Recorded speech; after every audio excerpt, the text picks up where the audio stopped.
Roberto, que é professor, existe gravação de telefonema dos passageiros que estavam no avião que caiu no Pentágono? Será que foi um avião que caiu no Pentágono? Eu tenho aqui uma outra, da Sara. Ela fala o seguinte: não se viu nenhuma foto de avião que teria se chocado com o Pentágono. Tudo que se viu foram fotos de muito longe. Ali parecia mais um buraco de um carro-bomba. Então ela lança essa dúvida. Realmente não apareceu nenhuma foto, né, embaixador, do ataque ao Pentágono, do avião? Não apareceu nenhuma foto e nem vestígio, não se divulgou nada sobre ter a teoria colocada como a história oficial colocou dos Estados Unidos. O que aconteceu ali não está suficientemente bem contado. A senhora acha que não? Eu acho que não. Eu acho que nós devemos sim pesquisar. E isso cabe aos pesquisadores da história, talvez não hoje, dentro de 20, 25 anos, nós vamos saber exatamente o que foi que aconteceu. Não é uma questão da teoria da conspiração, não. Mas é muito estranho. Agora, eu ouvindo o embaixador falar, né, e todas essas coisas encadeadas, se a gente pegar como é que estava a situação americana antes, como é que a questão da plataforma Bush, tudo veio a corroborar para que o Bush pudesse fazer a grande agenda da direita americana. E o que era a grande agenda da direita americana? É ele poder entrar no Iraque e de lá estar realmente no Afeganistão. É uma questão da história, professora. E ela precisa ser pesquisada, sim. Eu realmente não sei o que posso te dizer. Claro. Eu não gostaria de estar entrando na teoria da conspiração, mas sim na verdade científica e histórica. Certo. Mas, aliás, não serão necessários mais do que 20 anos, não. Eu acho que isso será uma pesquisa que será feita e muito rapidamente pelos historiadores, não só norte-americanos, mas como do mundo inteiro. Sim, isso interessa a todo mundo. É um direito, não? Isso interessa a todo mundo. É um direito de sabermos a verdade. Em 11 de setembro de 2001, os bombeiros da Engine 7, Ladder 1, atenderam a um chamado no World Trade Center. Essa é a história deles. É também a história da coragem dos nova-iorquinos que enfrentaram seu maior desafio. O que verão são as únicas imagens do interior da Torre 1. O relato de quem testemunhou um dos momentos mais contundentes de nossos dias.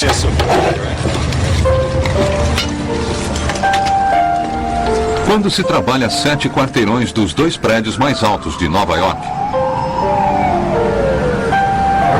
você fica conhecendo cada degrau, cada escadaria e cada andar deles.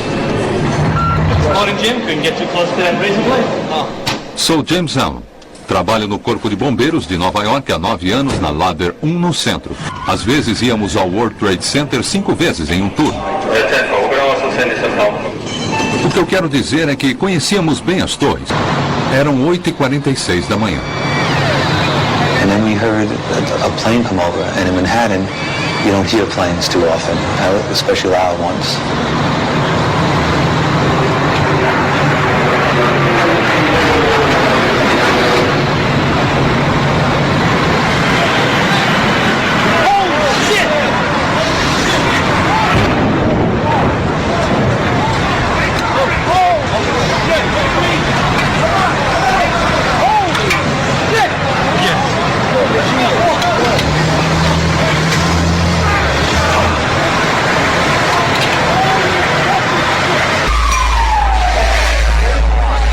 Naquele dia, meus colegas e amigos foram os primeiros a entrarem na Torre 1.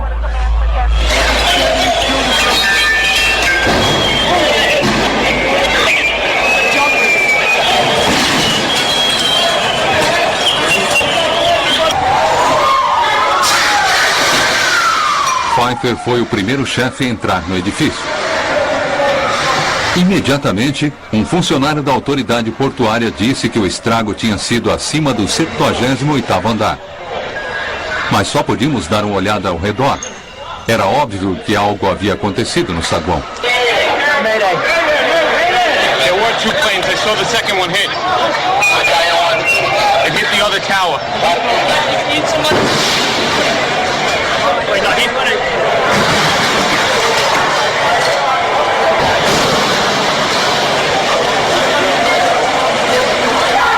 O chefe foi dar uma olhada em uma ponte de pedestres que sai do Trade Center. Se ainda estivesse lá, seria a melhor opção deles.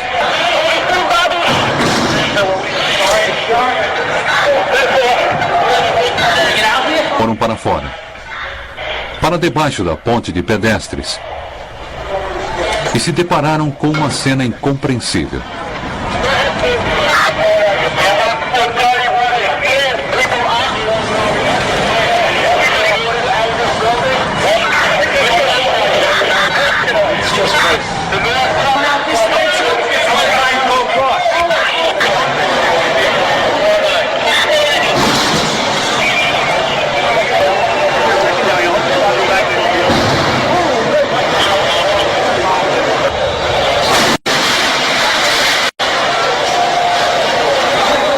A maioria das pessoas da Torre 1 foram para o mezanino sobre o saguão e saíram por outro prédio.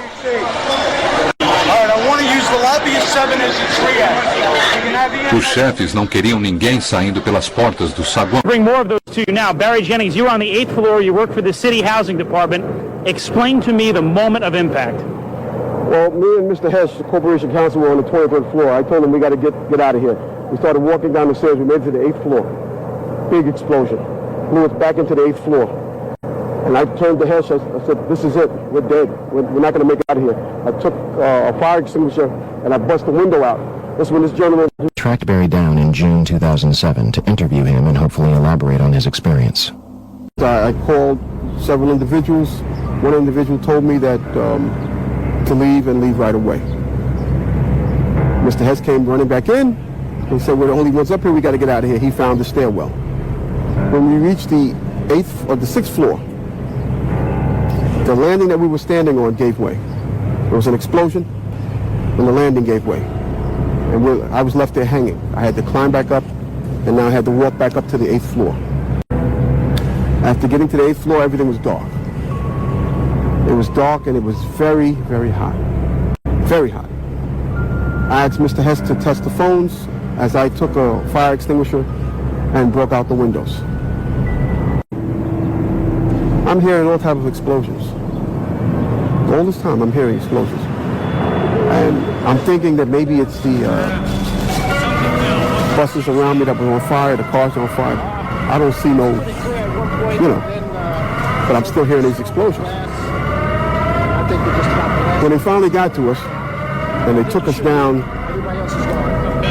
to what they called the lobby, because I asked them, I said, when we got down there, I said, where are we? He said, this was the lobby. And I said, you got to be kidding me. It was total ruins. Total ruins. Now keep in mind, when I came in there, the lobby had nice escalators. It was a huge lobby. And for me to see what I saw, it was unbelievable. And the firefighter that took us down kept saying, do not look down. And I kept saying, why? He said, do not look down.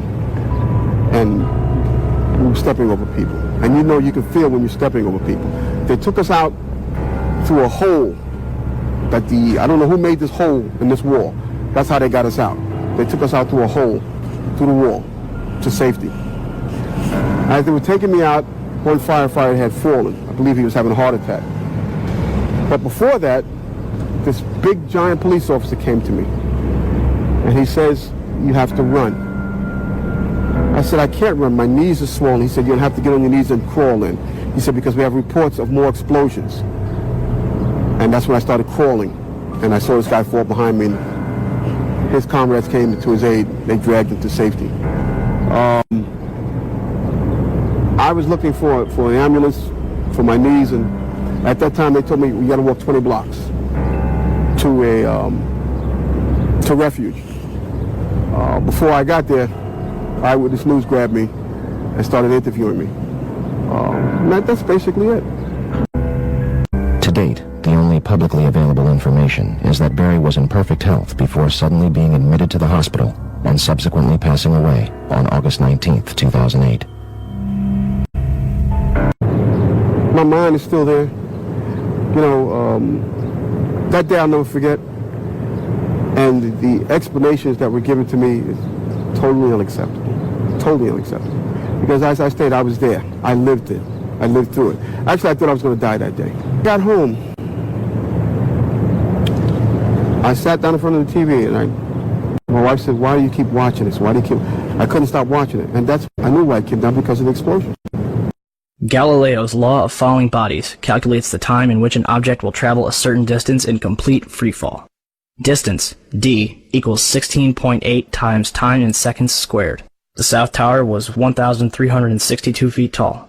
1362 equals 16.08 times 84.7, or 9.2 seconds.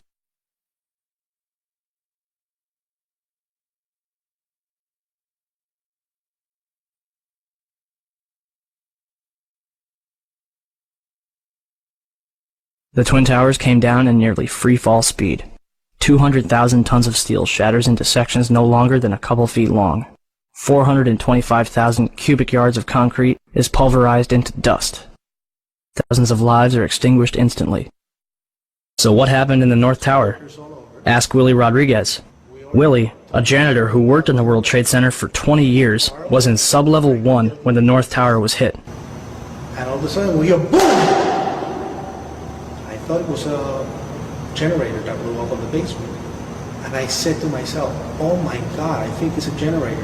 And I was going to verbalize it. When I finished saying that in my mind, I hear boom! Right on the top, pretty far away.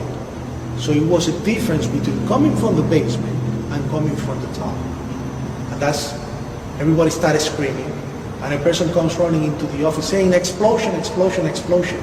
He got his hand extended, and all the skin was pulled from his under his arm, all the way to the top of the fingertips, and he was hanging on both arms. Hanging and hanging. And then I look at his face, and he was missing parts on his face. And I said, what happened? What happened? And he said, the elevators, the elevators. There was a lot of misconceptions of what happened that day in terms of the explosions. But up to date, I haven't received an actual explanation about the different explosions that I heard on the upper floors and not all the way to the top. The windows in the lobby of the North Tower were blown out, and marble panels were blown off of the walls. This was brushed off as damage from a raging fireball that went barreling down the elevator shaft. On 9/11, New York City lost 343 firefighters at the World Trade Center. Since they were the ones inside the towers before and as they collapsed, I'd say they've got a pretty good grasp on what happened. So what does the FDNY think? First, we had this interview from the Naudet Brothers documentary. It was like posting the wars, there was nobody there. Where the fuck, what did we do? We made it outside, we made it about a block. We made it at least two blocks, and we started running. Floor by floor, instead of popping out. It was like, it was if they had detonated. Detonated. They were planned to take down a building. Boom, boom, boom, boom, boom, boom, boom. All the way down. I was watching it and running. Just ran up west. And then you just sort of, this cloud of shit chasing you down. Couldn't outrun it. Went around by the freight elevator, and I could see it was just blown. It was just a giant shit. 30th floor. We hear another explosion. And at that time, we heard a huge explosion. He can tell you I'm okay, all right? Here, hold on. You want to call your mother or something?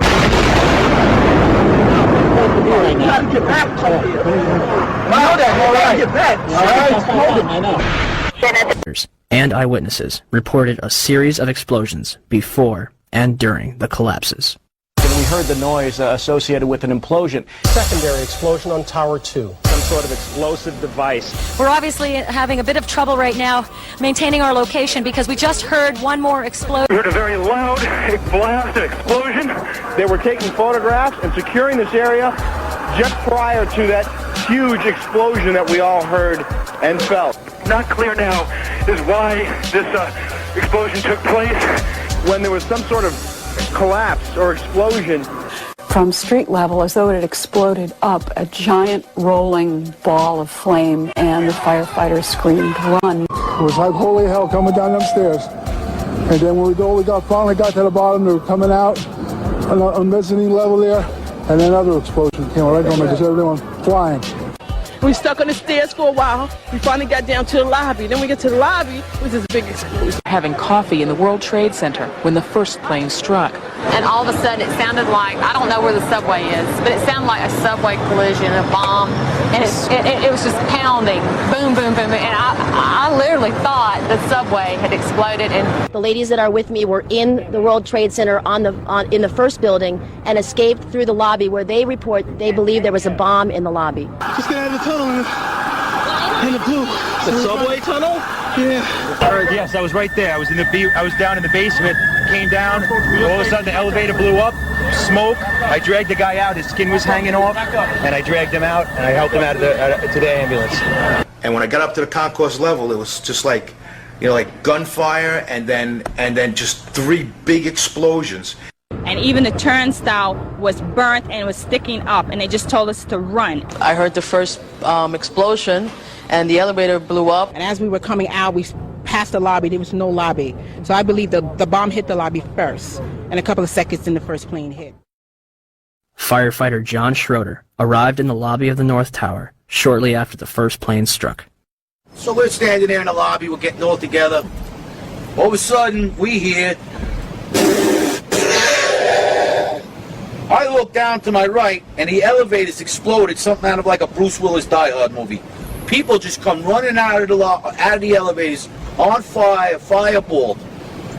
I mean, it was like, what is going on here? There's something's up here. I mean, the plane's up there, now there's fire down here. People run around, all on fire. This is crazy. So we were heading up to the 24th floor of the stairwell, and all of a sudden we heard, Mayday, Mayday, second plane, second plane. Swift, we're looking at each other like, come on, second plane, there's no way there's a second plane. Within seconds, our building got rocked. We got bounced around in the stairwell like pinballs, man. And we just said, you know what, time to go.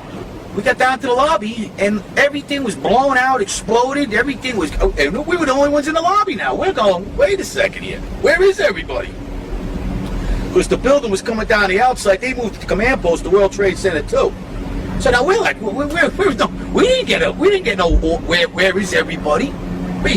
We were in the lobby. All it looks like everything was exploded. Everything was gone. We're like, what is going on here? We didn't know. We were like, this is crazy. But for every window in the lobby to be exploded, I mean, them windows were like as thick as forget it. They were 2-3-inch glasses. You know, come on. They exploded out of the lobby. You know, something. It wasn't from the jet fuel. No way. The elevators exploded. They were down from the lobby. The lobby was over here.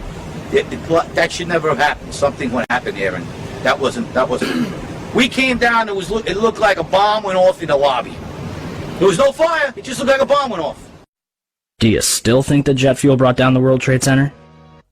In all the videos of the collapses, explosions can be seen bursting from the building 20 to 30 stories below the demolition wave. Here,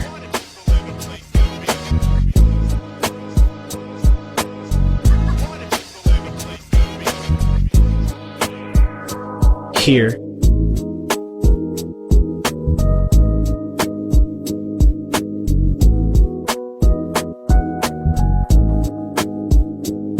here,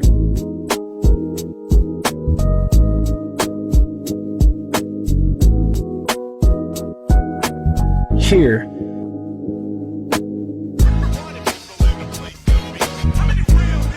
here,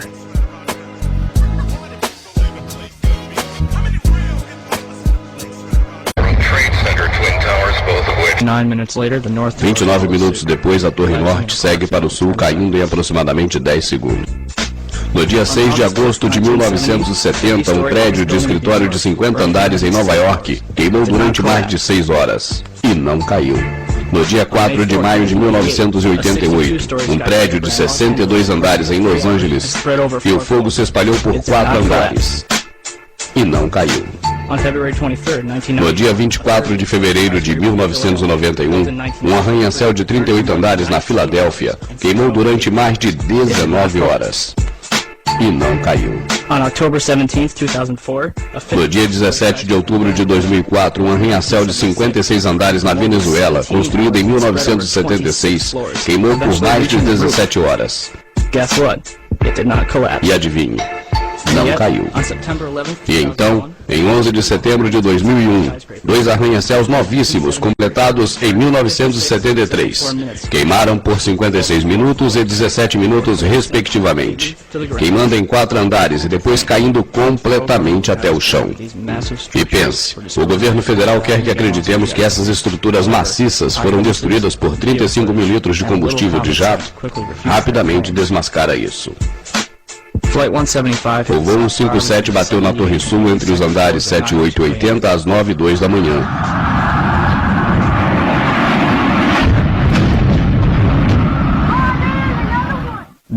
E se enterrou no canto do sudeste. A maioria do combustível se queimou fora do prédio em uma enorme bola de fogo.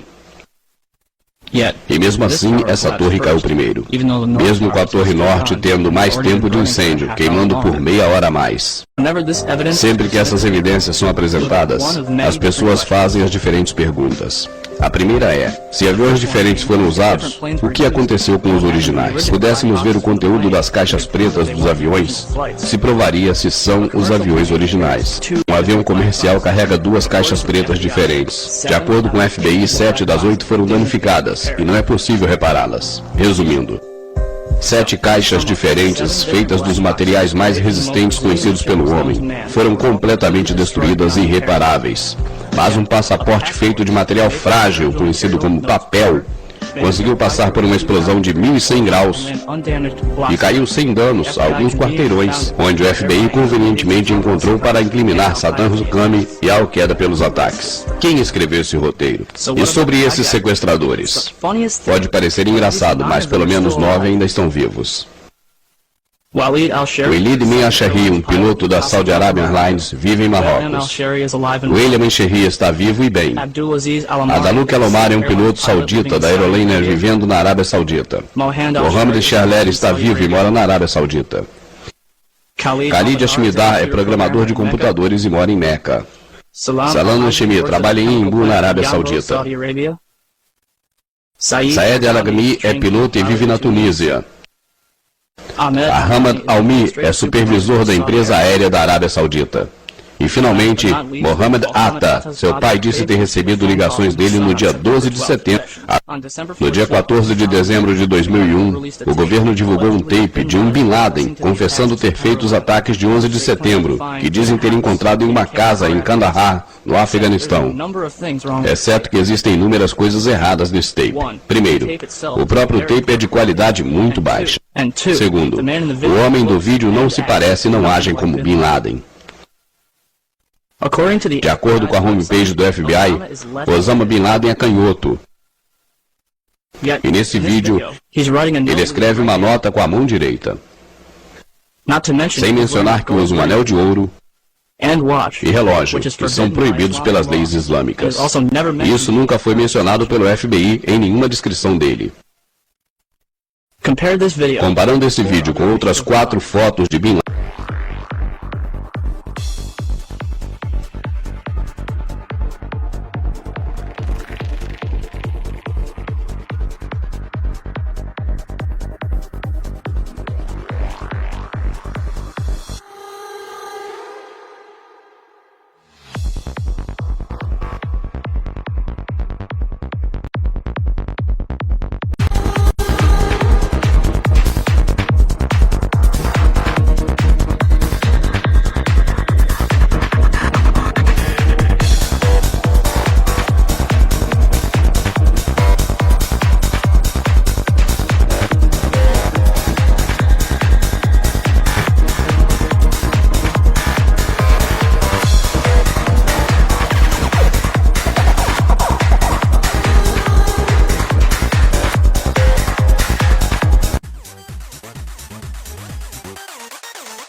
And he also had dealings with Omar Sheikh, the man who murdered Osama bin Laden. Now I know that having dealings with people does not necessarily mean direct evidence, but I also know that internal security has totally collapsed in Pakistan, and that internal security cannot collapse without there being some blind eye, if not collusion, being turned to the rise of the militants and militancy.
Plane this morning, not unlike the World Trade Center Twin Towers, both of which appear to have been on the news of what had transpired here in New York City this morning.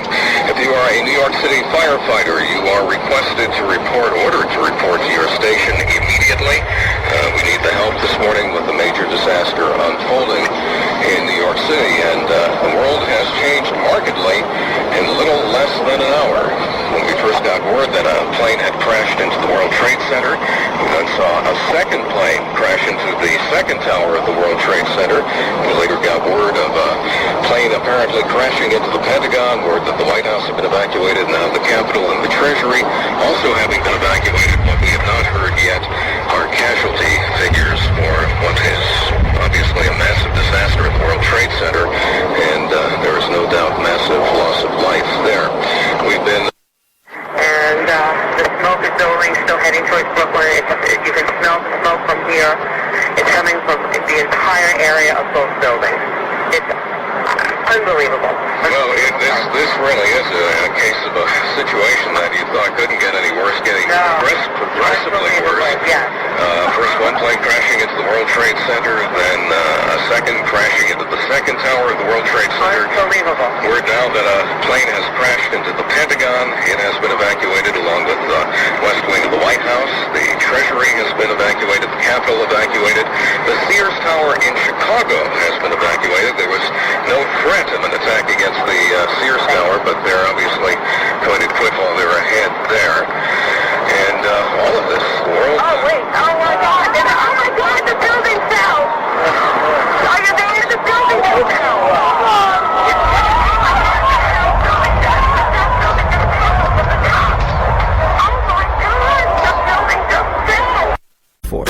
Construction began on World Trade Center Building 7, a 47-story office building, 570 feet tall, and 300 feet away from the North Tower. It opened to the public in 1987 and housed offices for Department of Defense, Securities and Exchange Commission, and the Internal Revenue Service. Building 7 was considered the Central Intelligence Agency's largest station outside of Washington, D.C., and was also the Secret Service's biggest field office. Numerous cases would be closed due to its destruction. On June 8, 1999, Mayor Rudolph Giuliani's Office of Emergency Management Command Center on the 23rd floor is opened. The command center on the 23rd floor is bulletproof and bomb-resistant, with its own air supply and generators. It's linked to city airports, the Coast Guard, and the Pentagon. Computers will soon have detailed blueprints of every major building in New York City, as well as evacuation routes. Hurricanes and heat waves would be handled here, as well as terrorist attacks. Though New York officials say their facility is not impenetrable, they're confident it could handle even the worst crisis imaginable. Deborah Fayerick for CNN, New York. The 50,000 square foot center has reinforced, bulletproof, and bomb-resistant walls, its own air supply and water tank, beds and showers, and 3 backup generators. It has countless monitors which oversee police and fire department responses, and it is staffed around the clock. After the second plane strikes the South Tower, the building's power is shut off, and its tenants are evacuated. The major fires in World Trade Center 7 were as follows. On the north face, on floors 7 and 12.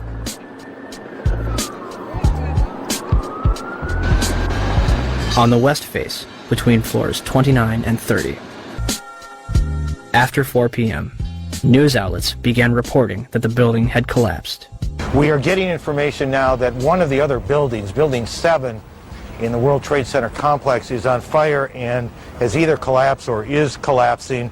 We've got some news just coming in, actually, that the Salomon Brothers building in New York, right in the heart of Manhattan, has also collapsed. Now, more on the latest building collapse in New York. You might have heard a few moments ago I was talking about the Salomon Brothers building collapsing. And indeed it has. Apparently that's only a few hundred yards away from where the World Trade Center towers were. And it seems that this was not a result of a new attack. It was because the building had been weakened during this morning's attacks. We'll probably find out more now about that from our correspondent, Jane Stanley. Presumably there were very few people in the Salomon building when it collapsed. I mean, there were, I suppose, fears of possible further collapses around the area. That's what you would hope, because this whole downtown area behind me has been completely sealed off and evacuated, apart from the emergency workers. That was done by the mayor, Rudy Giuliani.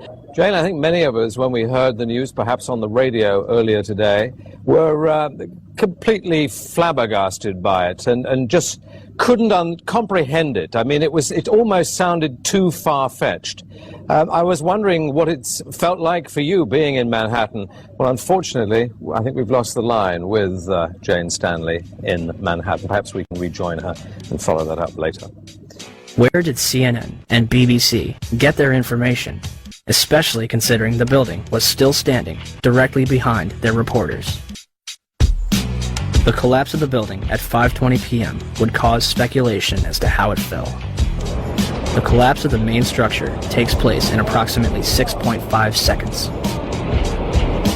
And the building falls symmetrically into its own footprint, barely damaging the surrounding structures.